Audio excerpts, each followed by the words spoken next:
সকলকে আরেকটি ভিডিওতে স্বাগতম। আজকে দেখব কিভাবে ফিগমা অ্যালাইনমেন্ট কাজ করে। তো সর্বপ্রথম আমাদের আর্টবোর্ডে যাই।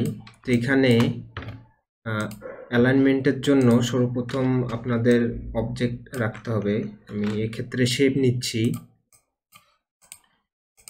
আচ্ছা, তো অ্যালাইনমেন্টের ক্ষেত্রে ডান দিকে দেখতে পারবেন আপনারা এখানে অ্যালাইনমেন্ট সেকশনটি আছে। এখানে কয়েকটি অপশন আছে, প্লাস মোর সেটিং। এখানে align left, align horizontal centre, align right, top align, align vertical centre এবং অ্যালাইন বটম। আর এই সেকশনটি এখন অ্যাক্টিভ না, এর জন্য আপনাদের দুটি শেপ দরকার। যখন দুটি একসঙ্গে সিলেক্ট করবেন তো এটি অ্যাক্টিভ হয়ে যাবে। মোর অপশনস নাম এখানে ক্লিক করলে আরও তিনটি অ্যালাইনমেন্ট দেখতে পারবেন, তিন ধরনের। এখানে হচ্ছে tidy up, distribute vertical spacing, distribute horizontal spacing. আচ্ছা, তো সর্বপ্রথম আমরা যদি এই দিকে দেখি অ্যালাইন লেফট এর কাজ কি, আমি আপাতত একটি বক্স দিয়েই দেখাই। আচ্ছা, ধরে নিলাম এখানে আর্টবোর্ডের ভিতরে একটি শেপ।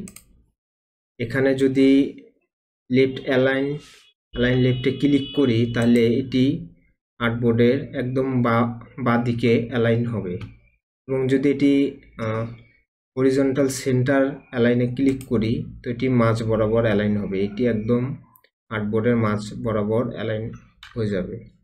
আবার অ্যালাইন রাইটে যদি ক্লিক করি তো এটি একদম আর্টবোর্ডের রাইট সাইডে অ্যালাইন হয়ে যাবে। এটি মূলত হরিজেন্টাল ভাবে লেফট, মিডল এবং রাইটে অ্যালাইন হচ্ছে। এখন যদি ভার্টিক্যালি সেটি করতে যান, এর জন্য ডান দিকের অ্যালাইনমেন্টগুলো দেখতে হবে। এটি হচ্ছে অ্যালাইন টপ, এটি ভার্টিক্যালি টপ মানে উপর দিকে অ্যালাইন হবে। এটা হচ্ছে ভার্টিক্যাল সেন্টার, অর্থাৎ মাঝামাঝি, ভার্টিক্যালি মাঝামাঝি অবস্থায় অ্যালাইন হবে। এবং অ্যালাইন বটম, এটি আর্টবোর্ডের একদম বটমে, ভার্টিক্যালি বটম বরাবর অ্যালাইন হবে। এখন আপনারা যদি চান যে এই বক্সটিকে একদম মাঝামাঝি, আর্টবোর্ডটির মাঝামাঝি অবস্থায় কিভাবে অ্যালাইন করব, এর জন্য প্রথমে হরিজন্টাল অথবা ভার্টিক্যালি, আপনাদের যেটা ইচ্ছা, হরিজন্টাল এবং ভার্টিক্যালি দুইটা অ্যালাইনেই ক্লিক করতে হবে। যদি এখানে হরিজন্টাল অ্যালাইনে ক্লিক করি, আবার দেখাই, তো এটি হরিজন্টালভাবে মাঝামাঝি অবস্থায় অ্যালাইন হয়ে গেছে। কারণ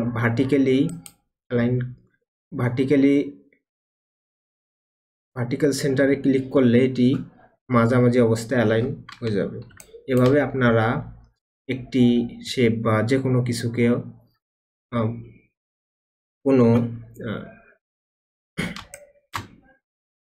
এভাবে আপনারা একটি শেপকে মাঝামাঝি অবস্থায় অ্যালাইন করতে পারবেন। আচ্ছা, এখন আরো কিছু কাজ দেখাই, তাহলে আপনাদের বুঝতে সুবিধা হবে। এখানে কয়েকটি শেপ নেই, তো এখানে আমাদের 4টি শেপ আছে, এলোমেলো করে রাখলাম। তো এখন আপনারা এগুলো অ্যালাইন করতে গেলে, এগুলো যদি আপনারা এখন সাজাতে যান তাহলে দেখা যাবে যে এভাবে সাজাচ্ছেন, তো দেখা যায় কোনো ক্ষেত্রে আপনাদের মাপ মিলবে না, বা কিছু স্পেসিং বেশি থাকবে, কিছু কম। তো যার কারণে মূলত আমাদের অ্যালাইনমেন্টটা ইউজ করা হয়, যার ফলে আপনাদের স্পেসিং এবং যে অ্যালাইনমেন্টটা থাকবে এটি একদম পারফেক্ট থাকবে। যদি দেখাই, সবগুলো সিলেক্ট করে, সব বক্স সিলেক্ট করে যদি লেফট অ্যালাইনে ক্লিক করেন তাহলে দেখতে পারবেন এগুলো একদম বাঁ দিকে অ্যালাইন হয়ে গেছে। বোঝার সুবিধার্থে যদি দেখাই, শেপগুলো একটু কম বেশি করি। আচ্ছা আচ্ছা, শেপগুলো এখানে কম বেশি করে দিলাম, তাহলে আপনাদের বুঝতে সুবিধা হবে।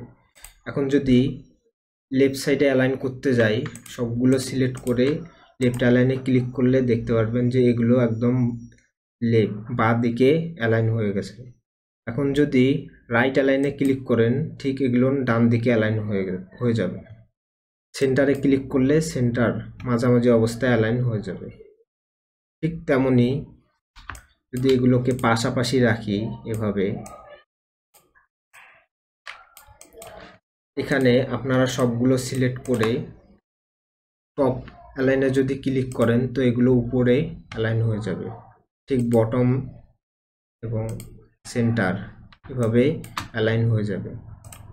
আচ্ছা, এখন আসি মোর অপশনসে, এটি কিভাবে কাজ করে। এখানে সর্বপ্রথম নিচের দুটি নিয়ে কথা বলি। এখানে ডিস্ট্রিবিউট ভার্টিক্যাল স্পেসিং, এটি মূলত একটি অবজেক্ট থেকে আরেকটি অবজেক্টের স্পেসিংটা কীরকম হবে এই অ্যালাইনমেন্টটি ঠিক করে। আচ্ছা, এখানে দেখেন যে এই বক্স থেকে এই বক্সের দূরত্ব যেমন এটা থেকে এটা দূরত্ব ঠিক তেমন না, এটা কম, আবার এখান থেকে এটার দূরত্ব বেশি। তো এই স্পেসিংটি ঠিক করার জন্যই মূলত আমাদের এই ডিস্ট্রিবিউট ভার্টিক্যাল স্পেসিংটা ব্যবহার করা হয়। এখন আমি এগুলো সিলেক্ট করার পর যদি ডিস্ট্রিবিউট ভার্টিক্যাল স্পেসিংয়ে ক্লিক করি তো দেখতে পারবেন সবগুলো অ্যালাইনমেন্ট 50 পিক্সেল করে। আপনারা চাইলে এখান থেকে স্পেসিং বাড়াতে পারবেন। মূলত এই স্পেসিং সব জায়গায় ঠিক রাখার জন্য মূলত এই অ্যালাইনমেন্টটি ব্যবহার করা হয়। ঠিক তেমনি পাশাপাশি স্পেসিং, মানে একটি অবজেক্ট থেকে আরেকটি অবজেক্টে যে সাইড স্পেসিংটা থাকে এটি ঠিক রাখার জন্য আমাদের ডিস্ট্রিবিউট হরিজন্টাল স্পেসিং ব্যবহার করা হয়। ক্লিক করলাম, পাশাপাশি এদের স্পেসিং সব দিকেই সমান 44 পিক্সেল। আপনারা চাইলে এখান থেকে বাড়াতে বা কমাতে পারবেন। আচ্ছা, এখন আরেকটি হচ্ছে, এগুলো সরাই ফেলি।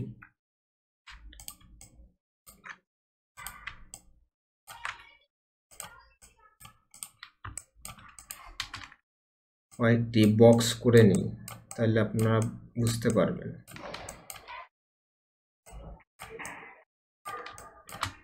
এখানে 8টি বক্স নিলাম। তো এখন এগুলো এলোমেলো অবস্থায় আছে। আপনারা যদি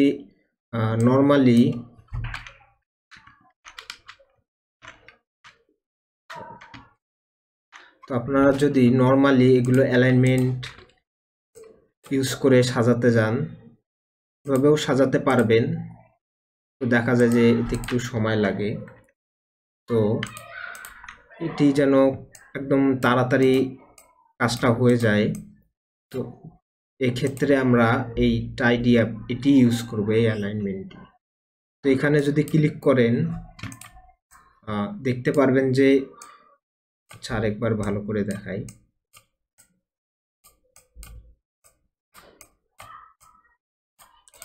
আচ্ছা, এখন এখানে যদি ক্লিক করেন তো দেখতে পারবেন যে এটি সাইড স্পেসিং, মানে উপর ভার্টিক্যাল যেটা, এটা হচ্ছে হরিজন্টাল যেটা, এটা হচ্ছে দেখতে পারবেন যে মানে চারিদিকে সমান এবং ভার্টিক্যালিও সমান থাকবে। তো এইভাবে আপনাদের অবজেক্টগুলো একেবারেই এক ক্লিকেই সাজানোর ক্ষেত্রে আমাদের মূলত এই টাইডি অ্যাপ এই অ্যালাইনমেন্টটি ব্যবহার করা হয়ে থাকে। তো মূলত এটি ছিল অ্যালাইনমেন্টের কাজ। আশা করি আপনারা সকলে বুঝতে পারছেন।